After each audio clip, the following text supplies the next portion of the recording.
1 Reis, capítulo 15, versículo de número 5. 1 Reis 15, versículo 5. Quero compartilhar com você um tema hoje. Confissão produz libertação. Vamos dizer juntos?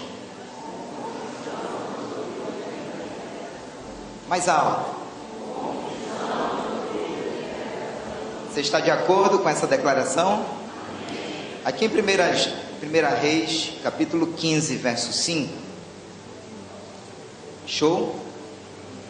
É um versículo muito curioso, que vai ser o ponto de partida para refletirmos nesse tema.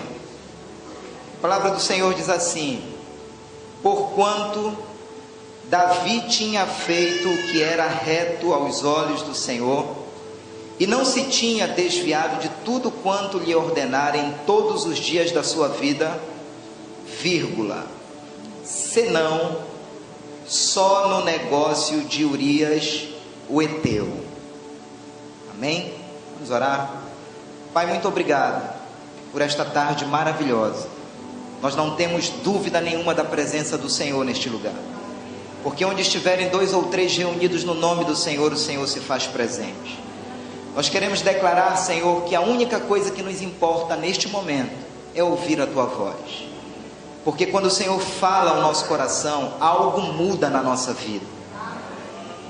Eu não quero, Senhor, que essa seja mais uma mensagem para os nossos corações, mas que o Teu Espírito fale profundamente, de forma que saiamos daqui melhores do que quando aqui chegamos, Senhor. É desta forma que nós abençoamos o Teu povo, entregando a Ti esse ambiente, esse lugar e cada pessoa que aqui está, e fazemos isso em nome de Jesus. Diga amém. Você pode se sentar. Amados, nós acabamos de ler um versículo da Bíblia muito curioso, que eu diria assim, que se não fosse por causa desta segunda vírgula neste texto, nós chegaríamos a dizer que Davi foi um homem basicamente perfeito, não somente segundo o coração de Deus, mas um homem perfeito. A sensação aqui deste versículo, quando a Bíblia diz que Davi fez tudo o que era reto aos olhos do Senhor, e não se tinha desviado de tudo quanto lhe ordenarem todos os dias da sua vida. Se não fosse o restante deste versículo, Davi teria aqui tirado nota 10. Mas por causa desta segunda vírgula, a sensação que dá é que ele ficou com 9,5. Por causa deste negócio do Urias.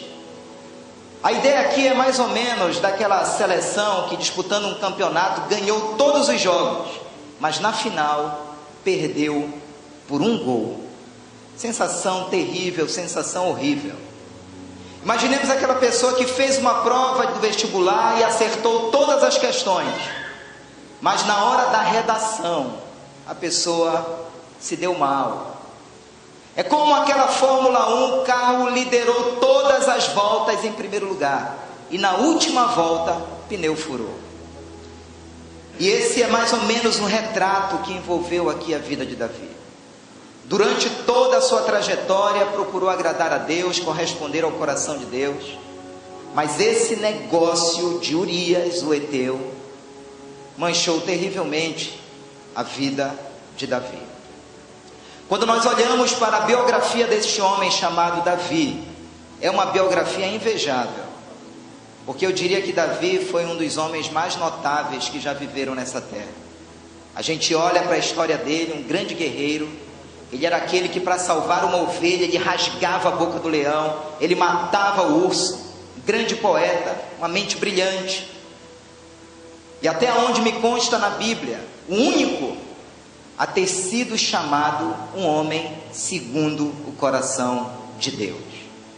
E aí tem uma pergunta que não quer calar nessa tarde: como um homem com uma envergadura espiritual dessa natureza chegou a ordenar a morte de um homem e adulterar? É algo que a gente não consegue ter uma resposta tão simples. Como um homem que foi chamado segundo o coração de Deus chegou a cometer o assassino chegou a assassinar alguém, porque ele ordenou a morte de Urias e chegou a adulterar. Apesar da dimensão do pecado de Davi, eu consigo ver também o amor de Deus e a misericórdia de Deus sobre a vida deste homem. E isso me maravilha na palavra, saber que Deus sabe muito bem separar o nosso pecado da nossa pessoa. Nós homens, nós seres humanos, nós temos essa dificuldade. Quando você peca, a minha tendência humana é rejeitar o seu pecado e rejeitar você. Mas Deus consegue nos separar do pecado. É como aquela mãe, é como aquele pai que tem um filho com tuberculose. O pai e a mamãe permanecem amando o filho, mas odeiam aquela tuberculose. E Deus consegue fazer isso com muita clareza. Deus consegue nos amar e ao mesmo tempo condenando o pecado. Os pastores que vocês têm nessa igreja não estão para condenar vocês. Estão para condenar sim tudo aquilo que fere o coração de Deus. Mas nós estamos aqui sobretudo para abençoar a sua vida.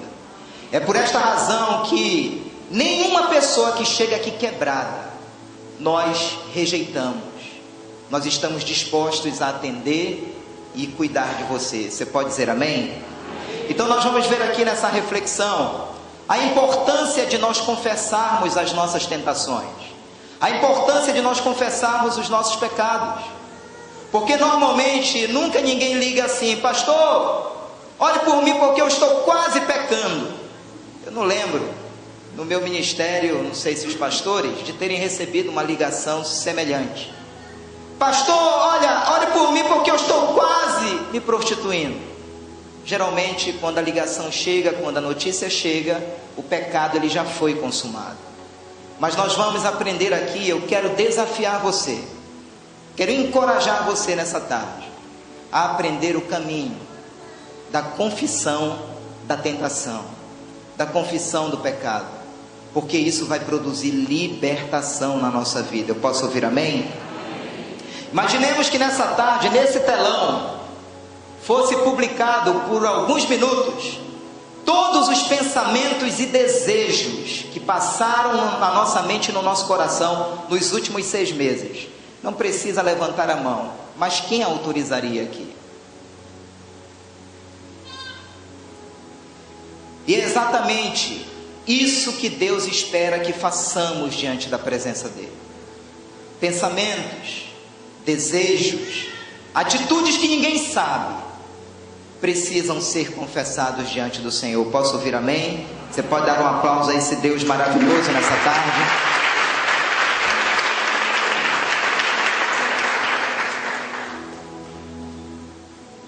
Pastor, o que foi esse negócio de Urias? O que foi esse negócio, o que foi essa situação que fez com que Davi ficasse com 9,5? E aí eu quero convidar você a mergulhar comigo nessa história que está em 2 Samuel, capítulo 11, a partir do versículo 1. Aí você pode permanecer com a sua Bíblia aberta nessa história. Em primeiro lugar, nós vamos falar aqui sobre o início da tentação. Como a tentação ela se processa na vida de um homem. 2 Samuel capítulo 11. Nós vamos ver onde tudo começou na vida de Davi.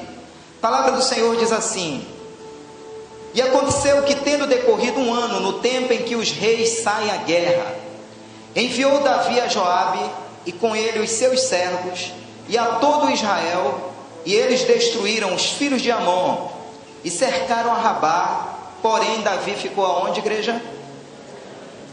Uma tarde levantou-se Davi do seu leito, e andava passeando no terraço da casa real. Daí viu uma mulher que estava tomando banho. Era ela muito formosa. Davi mandou perguntar quem era. Disseram-lhe: é Betseba, filha de Eliã e mulher de Urias, o heteu. Essa história começa falando que uma grande guerra estava sendo travada entre o exército de Israel e entre o exército dos amonitas. Entre o exército de quem? Amonitas. Diga comigo, amonitas. Irmãos, quem era Amon? Vamos começar aqui descobrindo uma curiosidade em cima dessa história aqui. Quem era Amon?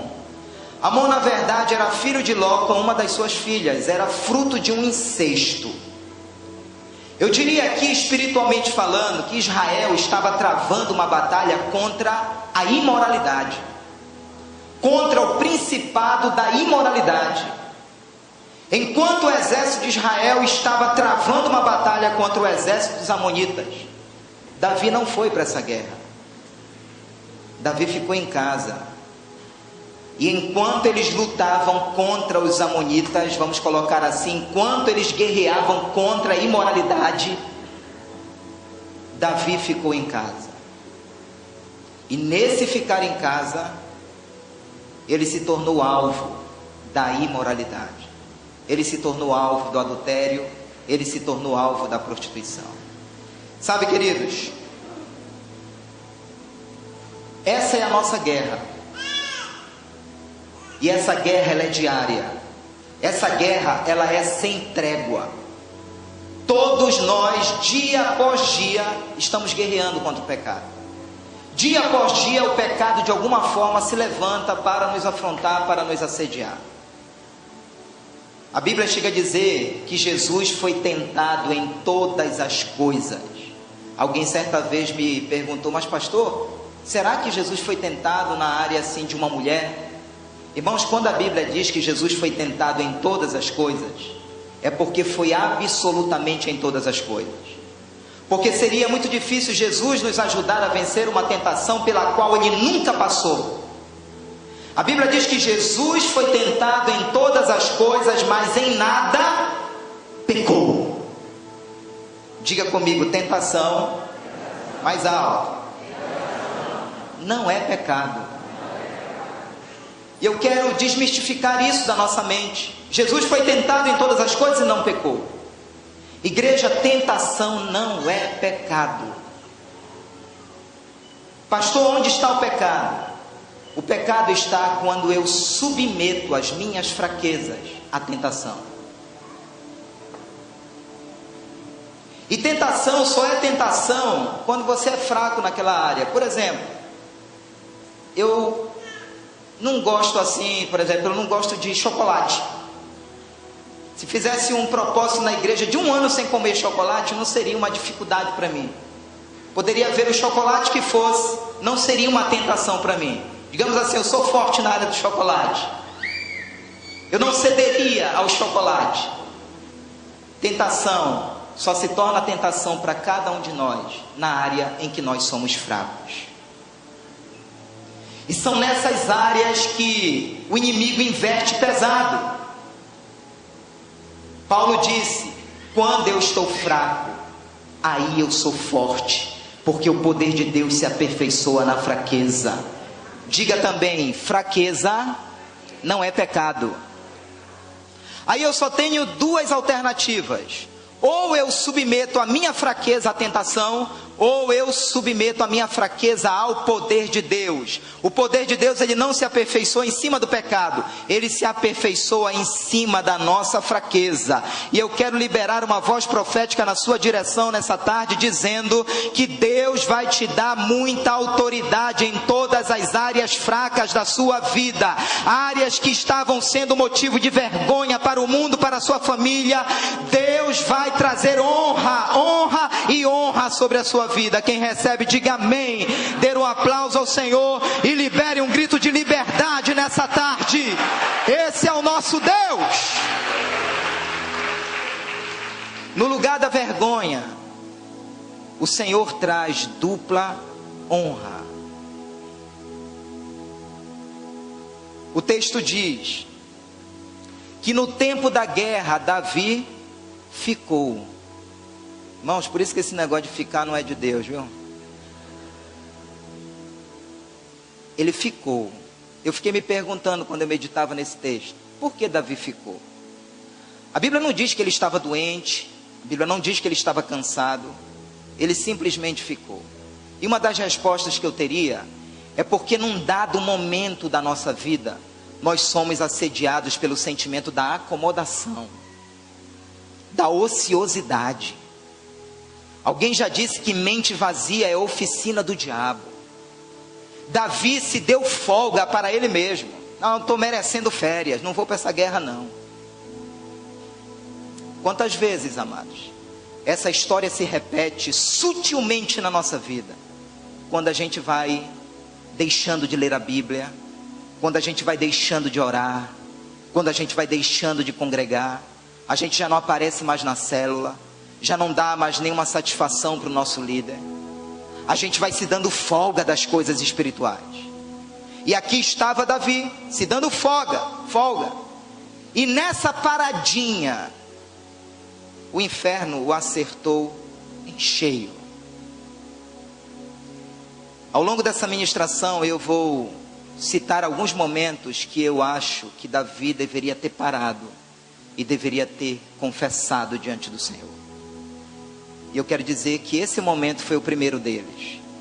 Eu acredito que no tempo daquela guerra em que Davi não foi, ele poderia ter se recolhido no seu quarto, ter dobrado o seu joelho e ter falado ao Senhor: Deus, eu não deveria estar aqui,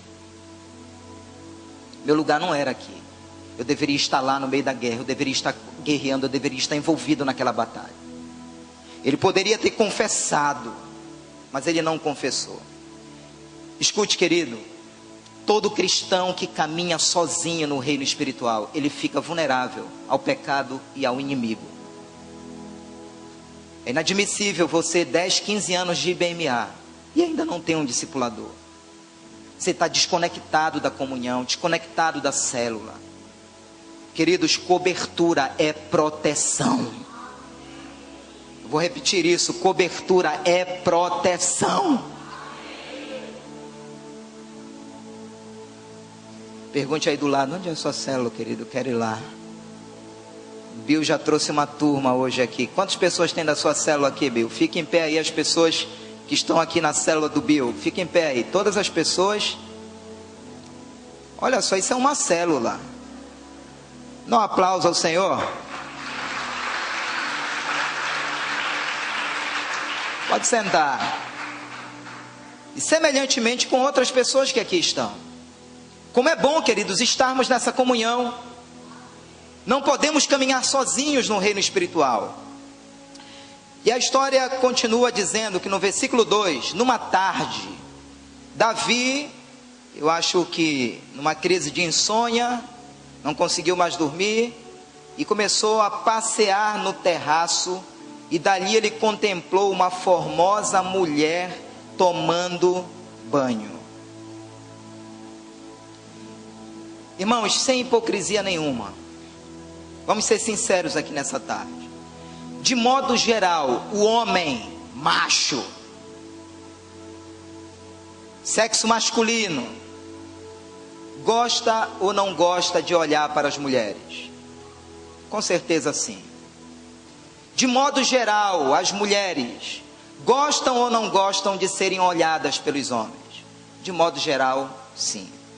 Não existe pecado nenhum de um homem achar uma mulher bonita. Não existe pecado nenhum de um homem elogiar uma mulher, ou de uma mulher receber um elogio de um homem. O problema do homem não está na mulher nua que se mostra diante dele, mas está na forma como ele vai olhar, vai pensar, vai imaginar e vai desejar aquela mulher. O problema da mulher não está em receber um elogio de um homem, mas está na forma em que ela se veste muitas vezes sensualmente, na forma em que ela se comporta de uma maneira promíscua.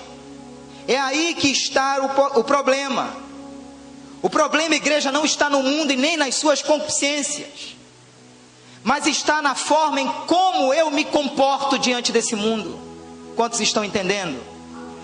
Jesus certa vez disse assim: olha, o príncipe deste mundo está aí, o pecado está aí, as concupiscências deste mundo estão aí, mas eles nada têm em mim.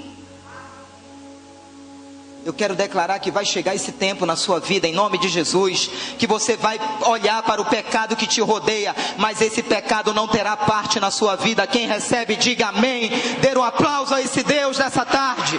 Vai chegar esse tempo.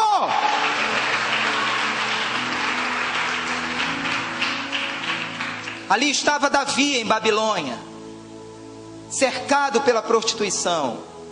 Mas ele disse: eu não vou beber desse vinho e não vou comer desse manjar. O problema não está no mundo, mas está na forma em que eu me comporto diante do mundo. Posso ouvir amém? Betseba, querida igreja, está nua e continua nua nos dias de hoje, nos quintais do mundo virtual.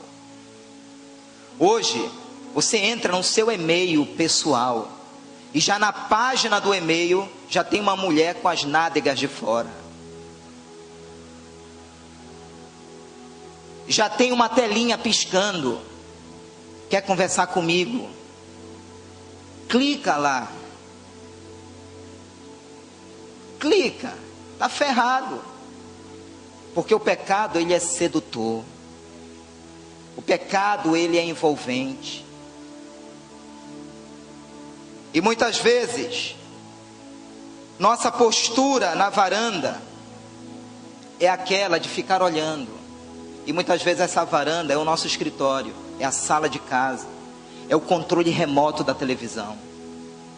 Alguém disse que nós não podemos impedir que um passarinho voe sobre a nossa cabeça, mas nós podemos impedir que ele faça ninho. Você caminha pelas ruas de Belém, meu irmão, tem muito passarinho passando pelo alto da sua cabeça. Você não pode impedir isso. Você não pode tentar querer viver num mundo sem tentação e sem pecado, porque o mundo jaz no maligno. Mas passarinho só faz ninho na nossa cabeça se a gente deixar, sim ou não? Não tem nada justifica o pecado. Falei aqui de manhã, é como aquele irmão Genésio. Toda semana chegava com o pastor: pastor, eu pequei essa semana, mas foi o diabo, pastor, ore por mim. Outra semana: pastor, eu menti essa semana, mas foi o diabo, ora por mim, pastor. Outra semana: pastor, eu enganei, pastor, ora por mim, porque foi o diabo. Irmãos, teve um dia que o pastor não aguentou, e quando colocou a mão na cabeça dele, disse: Genésio, sai do diabo em nome de Jesus. Porque parece-me que a gente fica justificando o pecado o tempo todo. Diga para o seu irmão: não justifique o pecado.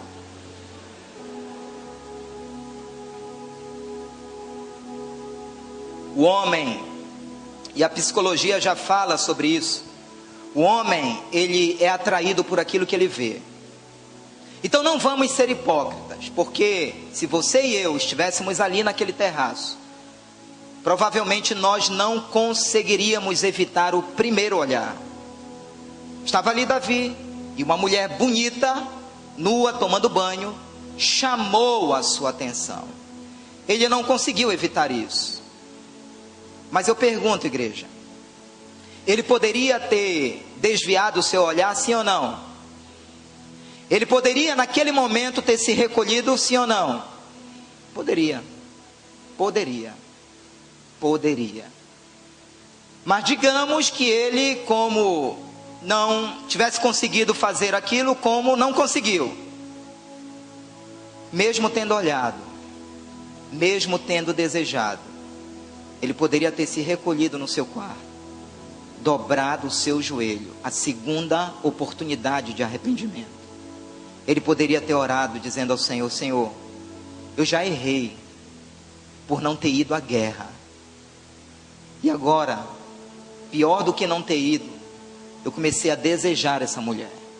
Senhor, me perdoa, eu estou errado, porque aquela mulher é uma mulher casada. Mas Davi, queridos, não agiu dessa forma. Essa mesma história, ela se repete em alguns namoros, em alguns relacionamentos, quando a mulher se comporta como uma Betseba, expondo a sua nudez, através das roupas sensuais que ela veste. Essa mesma história, esse mesmo cenário se repete quando alguns homens, nos seus namoros e relacionamentos, transformam motéis em verdadeiros terraços de prostituição. Essa história, ela vai se repetindo. Certa vez um jovem me perguntou: pastor Marcelo, o senhor é pai de 2 meninas, como vai ser, pastor, quando essas meninas crescerem, suas filhas crescerem, chegarem na adolescência, juventude, e aparecer um cidadão querendo namorá-las? Como é que o senhor vai agir? quis tirar onda comigo, esse irmão. Eu respondi para ele assim: em primeiro lugar, eu vou fazer questão de que ele saiba que eu não gosto dele, de que eu não vou com a cara dele. Segundo lugar, faço questão de que ele saiba que esse braço aqui é hospital e esse aqui é cemitério. Terceiro lugar, ele vai ter que namorar comigo, vai ter que pagar cinema para mim, vai ter que pagar sorvete para mim. Quero saber se o cara é pão duro. Jovem da modernidade hoje quer sair com a gatinha e quer rachar a conta. Toma jeito, meu irmão. Quer assumir o sacerdócio, pagar a conta. As mulheres solteiras deveriam dizer amém. Tá muito fraco, irmãs. Em quarto lugar, eu vou procurar saber se ele é dizimista. Porque se ele não está sendo fiel com Deus, querido, não vai ser com a minha filha. Quinto lugar, ele vai querer namorar lá na sala. Enquanto eu estiver lá em cima, ele tem que ficar batendo o palmo e assoviando. A hora que um dos dois parar, eu desço para ver o que é que aconteceu. Claro que não vai ser isso. Mas a grande verdade, igreja, é que pais que criam princesas desejam que elas se casem com príncipes. Pais que criam príncipes desejam que eles se casem com princesas. Eu posso ouvir amém? Você pode dar um aplauso ao Senhor? Precisamos ter muito cuidado.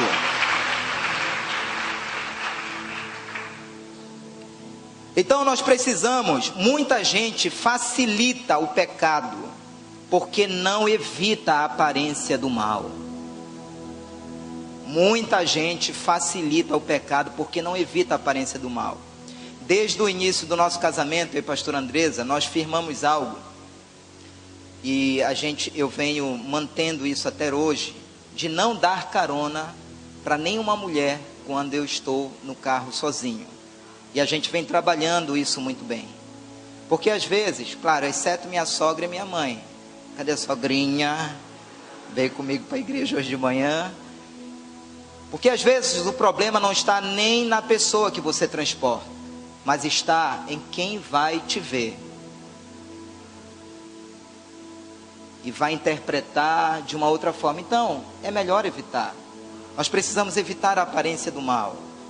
O apóstolo Monteiro falou domingo passado na ministração que o homem, na sua carnalidade, ele é capaz de olhar para as curvas de uma mulher e desnudá-la na sua mente.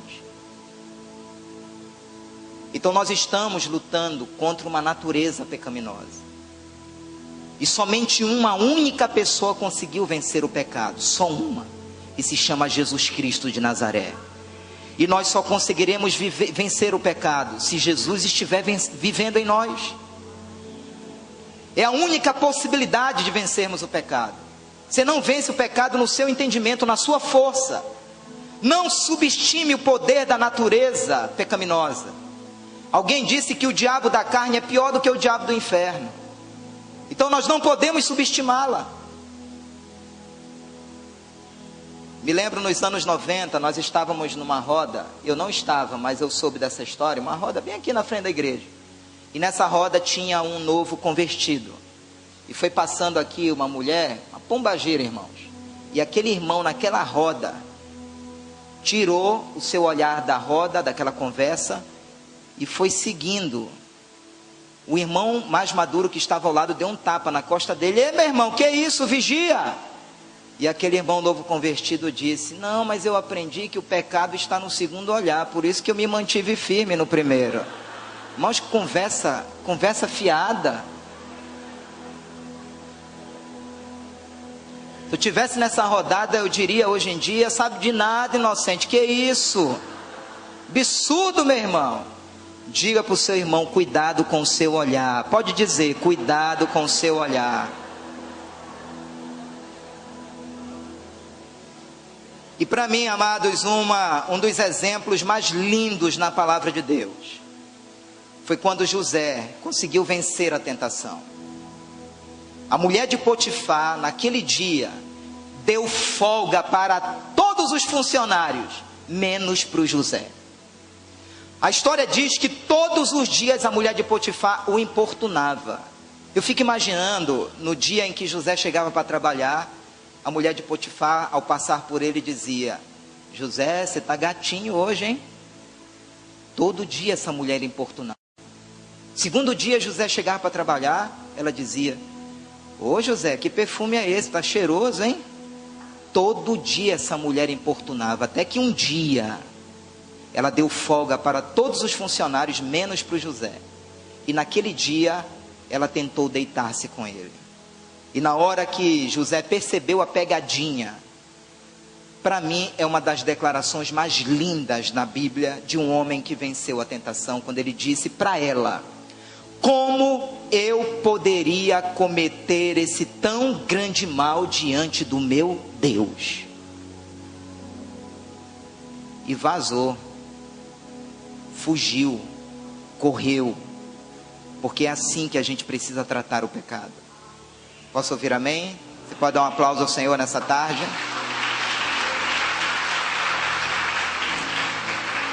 Eu olho para essa história de José e eu concluo que é possível vencer a tentação, amados. É possível. É possível viver santidade, sim. José nos fala sobre isso. Em penúltimo lugar, nós falamos aqui sobre o processo da tentação e vamos falar aqui sobre a consumação da tentação. Tiago, capítulo 1, do versículo 13 a 15, diz assim: ninguém sendo tentado diga: de Deus sou tentado, porque Deus não pode ser tentado pelo mal e a ninguém tenta. Mas cada um é tentado quando atraído e engoldado pela sua própria concupiscência.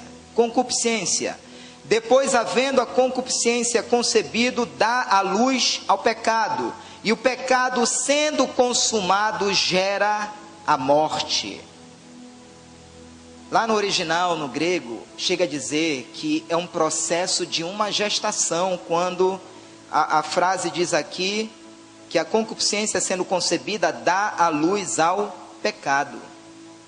É por essa razão, igreja, que ninguém engana do dia para a noite, ninguém mente do dia para a noite, ninguém se prostitui do dia para a noite, ninguém adultera do dia para a noite. O pecado, ele segue uma dinâmica onde um abismo chama outro abismo. Quando uma pessoa chega ao gabinete, pelo menos eu ajo assim, confessando um pecado: pastor, olha, eu me prostituí, pastor, olha, eu adulterei. Eu não olho para a prostituição e para o adultério como o problema. Nós temos ali a consequência de um rombo que já havia na vida daquela pessoa. Então nós não podemos tratar a consequência, nós temos que tratar a causa. Porque ninguém amanhece querendo, queridos, enganar, querendo se prostituir. É um pecado, é um processo. Eu não acredito que Eva, de um dia para a noite, chegou naquela árvore do conhecimento do bem e do mal e pegou o fruto e mordeu. Talvez nos dias de hoje ela passasse pelaquela árvore e repreendia: está amarrado, sangue de Jesus te repreenda. Mas teve um dia que ela não conseguiu mais dizer está amarrado. Teve um dia que ela não conseguiu mais dizer sangue de Jesus. Teve um dia que, já seduzida, ela tocou naquele fruto e mordeu. É por essa razão que a Bíblia diz que, em Gênesis 4:7, que o pecado jaz à porta. O seu desejo será contra ti, mas a ti cumpre dominá-lo. Quando nós abrimos as portas para o pecado, as consequências, elas são devastadoras na nossa vida. A mesma história se repete na vida de Ló. Quando Ló se apartou de Abraão, a Bíblia diz que a cada momento Ló ia armando a sua tenda mais próximo de Sodoma e Gomorra. Até que chegou um momento que ele estava morando no centro da prostituição. Isso está lá em Gênesis capítulo 13, versículo 12. E aí o Davi, em 2 Samuel 11, versículo 3, mandou perguntar quem era ela. Eu já percebo aqui que Davi já não conseguia mais se controlar. Ele queria ver aquela mulher mais de perto. E aí, queridos, eu vejo que um abismo realmente chama outro abismo. Porque Davi aqui já estava envolvido. Ele estava eroticamente dominado pela tara de se deitar com aquela mulher. Naquele dia, quando disseram quem era Betseba, ele tomou conhecimento de que ela era casada. E casada com um dos seus melhores guerreiros. E casada com um dos homens mais fiéis que ele tinha. Irmãos, quando disseram para o Davi quem era aquela mulher, naquele momento, eu penso que ele poderia também ter se recolhido, dobrado os seus joelhos, dizendo a Deus: Senhor, eu já fui longe demais, já não fui para a guerra, fiquei desejando aquela mulher lá do terraço, e agora eu estou começando a investigar quem é essa mulher. Senhor, me perdoa. Poderia ou não poderia ter feito isso? Mas ele não fez. O versículo 4 diz que ele mandou trazê-la, e ela veio, e ele se deitou com ela, e então voltou ela para a sua casa. Em quarto lugar, Davi poderia aqui ter confessado novamente. Não adiantava mais chorar pelo leite derramado, ele já tinha se deitado com ela. Cometeu adultério, ele sabia que era errado. Mesmo tendo cometido esse adultério, Davi poderia ter se trancado aqui. Senhor, o ápice do meu pecado aconteceu hoje, me perdoa. Eu sou um homem adúltero, eu pequei contra o Senhor. Poderia ou não poderia ter feito isso? Mas não fez aqui. Não fez. Um abismo ele chama outro abismo. Em 2 Samuel capítulo 11 versículo 5 chega a notícia. Não me perguntem como foi que Davi ficou sabendo. Talvez a própria Betseba mandou um bilhetinho para ele dizendo: chegou a notícia a Davi, Betseba está grávida.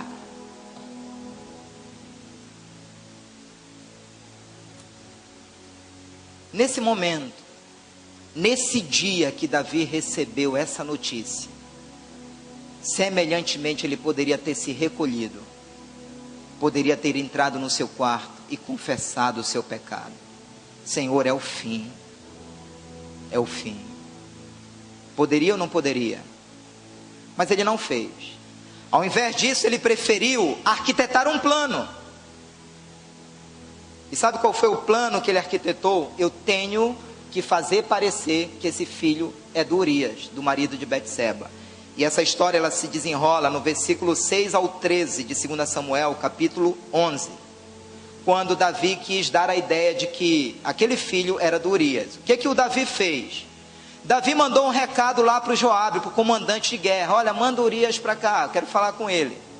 E Urias deixou a guerra e foi ao palácio, ao encontro de Davi. Chegou lá o Davi com a cara mais lambida. E aí, Urias, como é que você está? Como é que está a guerra? Como é que está o povo? Como é que Joabe está lá na liderança daquela guerra? Quantos morreram naquela guerra? E começou com essa conversa fiada, como quem não quisesse nada. Olha, Urias, vai ser um homem espetacular. Eu quero abençoar a tua vida, viu, Urias?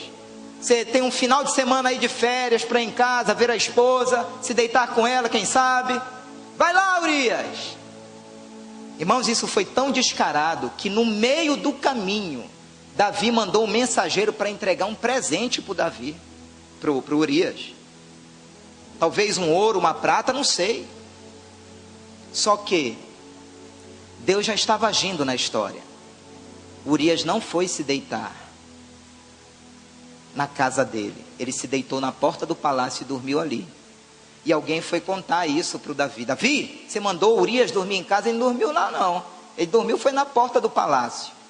Irmãos, nesse momento, Davi poderia ter tido a sensibilidade de que Deus já estava por trás dessa história, o confrontando. E nesse momento ele poderia ter dobrado o seu joelho, dizendo: Senhor, eu já fui longe demais, me perdoa, eu vou acabar com essa história. Poderia ou não poderia ter feito isso? Sim ou não, igreja? Mas não. Ele bolou, foi um outro plano. Mandou chamar Urias novamente. Ei, Urias, você não foi para casa, rapaz? E aquele homem disse assim: como eu poderia me deitar com a minha esposa, se a arca do Senhor está em perigo lá na guerra? Se os meus companheiros de guerra estão em perigo, como eu poderia? Aí Davi convidou ele para comer, convidou ele para um grande banquete, e a Bíblia diz que Davi o embriagou, tacou cachaça nele. E aquele homem, mesmo embriagado, não foi se deitar com a sua esposa. Urias, sóbrio ou embriagado, dormiu na porta do palácio e voltou para a guerra. Voltou para a guerra. Só que antes dele voltar para a guerra, Davi escreveu um bilhete. E naquele bilhete estava escrito assim: Joabe, eu quero que tu coloques o Urias no ponto mais sangrento da batalha. E num dado momento, retira o exército e deixa ele lá sozinho. Porque eu quero que ele morra. Irmãos, o próprio Urias levou o bilhete que o mataria. Eu acho que se fosse um crente brasileiro carnal levando esse bilhete tão sigiloso, eu acho que no meio do caminho, tá amarrado, Davi. Mas esse homem era muito fiel, irmãos. Esse homem era muito verdadeiro. Ele não olhou o bilhete. E o Joabe, então, seguindo aquela orientação, o colocou no ponto mais sangrento da batalha. E Urias morreu, e chegou então a notícia para o Davi de que Urias estava morto. Irmãos, tudo isso poderia ter sido evitado se Davi tivesse confessado o seu pecado, tivesse procurado buscar ajuda. Talvez a sua Betseba hoje seja as drogas, talvez o cigarro, cocaína, maconha, o álcool. Talvez a sua Betseba hoje, a sua tentação hoje seja um bar, chega numa sexta-feira, você não consegue se controlar, seja uma festa mundana, seja um relacionamento com a pessoa do mesmo sexo, não sei. Mas nós precisamos aprender esse caminho de confessar a nossa fraqueza, de confessar a nossa tentação, de confessar o nosso pecado. Eu me lembro que um dia, 11 horas da manhã, eu estava indo buscar minhas filhas na escola, aqui no Antônio Baena com Almirante Barroso. Eu parei no carro, os vidros estavam abertos e ao meu lado parou um mototáxi com uma mulher atrás. E quando eu olho para o lado, aquela mulher estava me encarando. Sim. Não pode ser crente. Irmãos, ela piscou para mim. E olha que eu não estava com o meu óculos da Tilibim, que me deixa mais gatinho ainda, mas ela piscou.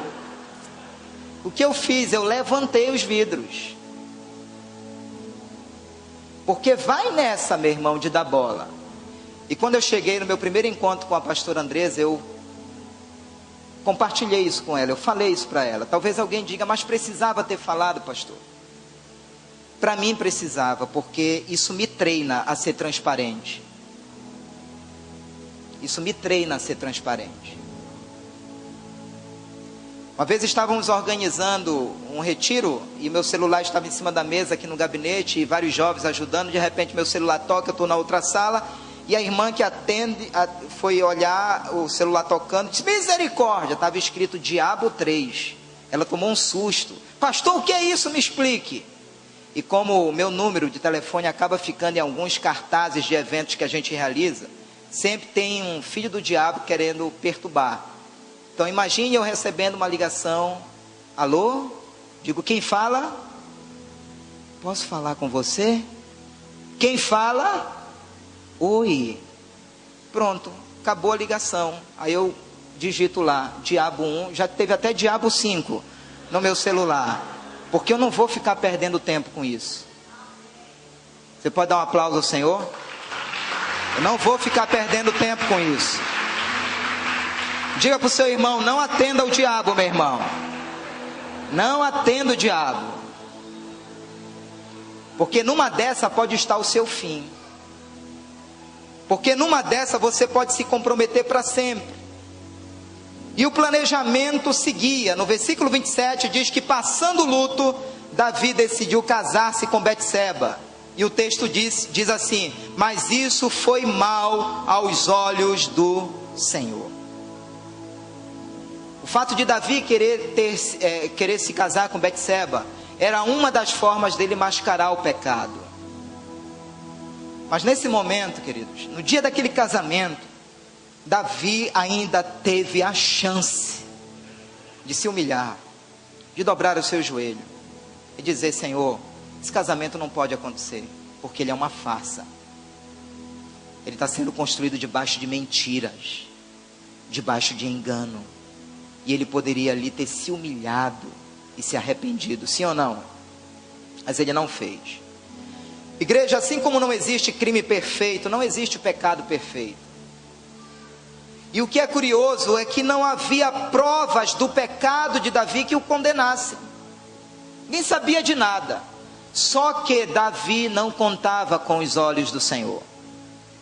Porque na arte de pecar, o homem olha para a direita, olha para a esquerda, mas ele se esquece de olhar para cima. E isso aqui pareceu mal aos olhos do Senhor. Talvez uma das razões de Davi ter mascarado tanto pecado é que Levítico capítulo 20, verso 10 diz que o adultério, a pessoa teria que pagar com apedrejamento até a morte. Mas deixa eu lhe dizer algo, eu quero que você grave isso no seu coração. A confissão que agrada a Deus é aquela que acontece antes de sermos descobertos. A confissão que agrada a Deus é aquela que acontece antes de sermos descobertos. Porque quando nós somos descobertos, é mamão com açúcar confessar, sim ou não? Sim ou não? O apóstolo Monteiro também disse domingo passado que o pecado ele sempre cobra caro, porque o salário dele é a morte. E para terminar, as consequências da tentação consumada. Davi abafou o seu pecado, e não adianta querermos condená-lo, porque essa história muitas vezes se repete na nossa vida. Nós temos uma tendência de esconder o nosso pecado. Mas deixa eu lhe dizer, o pecado mais oculto que um homem pode cometer na terra é um escândalo aberto nos céus. Aquele pecado que nós escondemos diante dos homens, ele acaba sendo assistido por anjos e por demônios. Nós não temos como ocultar o nosso pecado diante do Senhor. Alguém chegou a ter um sonho, e nesse sonho um demônio fez uma proposta para essa pessoa, dizendo assim: olha, você pode pecar deliberadamente, porque no inferno tem 7 caldeirões e eles têm tampa. Então quando você pecar, corre para mim que eu coloco a tampa e você fica escondidinho e ninguém vai saber. E naquele sonho, aquela pessoa então se sentiu animada para pecar, pecou e correu para aquele demônio, e o demônio tampou aquele caldeirão e a pessoa permaneceu escondida ali. E assim aconteceu com o segundo caldeirão, com o terceiro, com o quarto, com o quinto, com o sexto. Quando chegou no sétimo, e ele pecou, correu para lá e pulou no sétimo, aí ele ficou dizendo: e a tampa, e a tampa? E o demônio disse: olha, só tinha um detalhe, nesse último caldeirão, ele não tem tampa, porque chegou o momento do seu pecado ser exposto. E Davi então teria que carregar a dor desse pecado pelo resto da sua vida, porque 2 Samuel capítulo 12, do versículo de 9 a 10 diz assim: porque desprezastes a palavra do Senhor, fazendo mal diante de seus olhos. A Urias o heteu matastes a espada, e a sua mulher tomastes para ser tua mulher. Sim, a ele matastes com a espada dos amonitas. Agora pois a espada jamais se apartará da tua casa, porquanto me desprezastes e tomastes a mulher de Urias o heteu para ser tua mulher. Irmãos, Davi, ele chegou sim, claro, o momento que ele reconheceu o pecado e confessou. Mas o juízo de Deus, ele não foi retirado de sobre a vida e de sobre a casa de Davi. Porque nós colhemos o resultado daquilo que nós semeamos. E na casa de Davi acabou acontecendo a morte do próprio filho de Betseba, a morte de Aminon, a morte de Absalão, a morte de Adonias.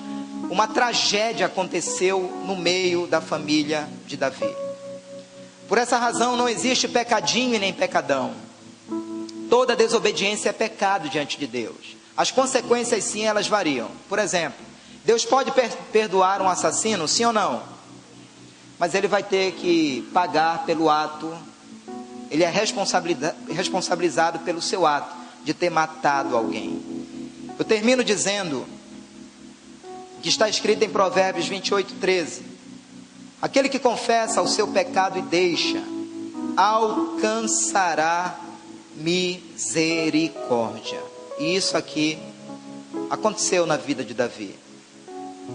Aonde é que eu vejo o perdão na vida de Davi? Aonde é que eu vejo o amor de Deus para com Davi, mesmo depois dele ter pecado? Se você for estudar o Salmo 32, você vai ver que enquanto Davi não confessava o seu pecado, os seus ossos como que secavam.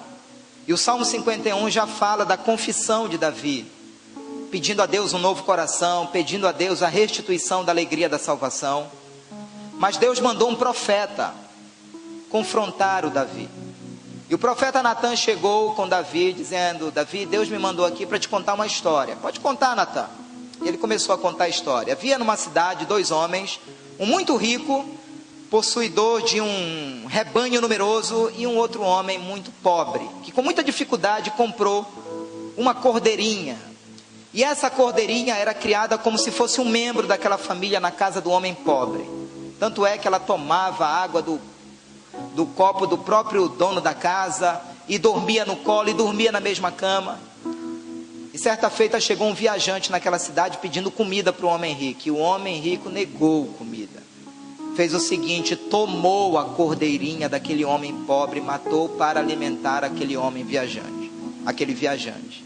Irmãos, na hora que Davi ouve isso, ele se irritou e disse: assim como vive o Senhor, esse homem é digno de morte.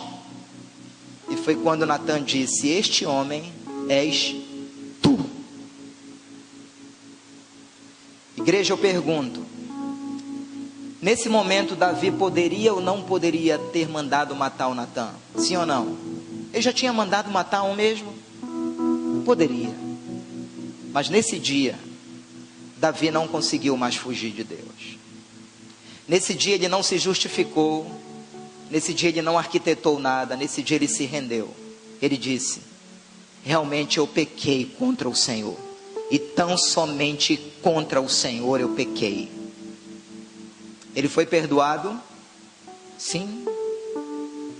Sabe onde eu vejo o perdão de Davi? O primeiro filho com Betseba morre, mas a Bíblia diz que o segundo filho, Deus o amou.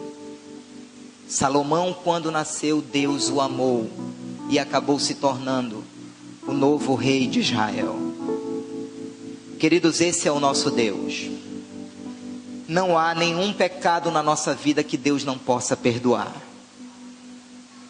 Você está aqui nessa tarde, não para ser condenado, porque um pai que ama, ele corrige, ele disciplina. E esse é o nosso Deus. É um Deus que nos ama, é um Deus que nos corrige, é um Deus que quer fazer de mim e de você um homem melhor. Posso ouvir amém? Fique em pé.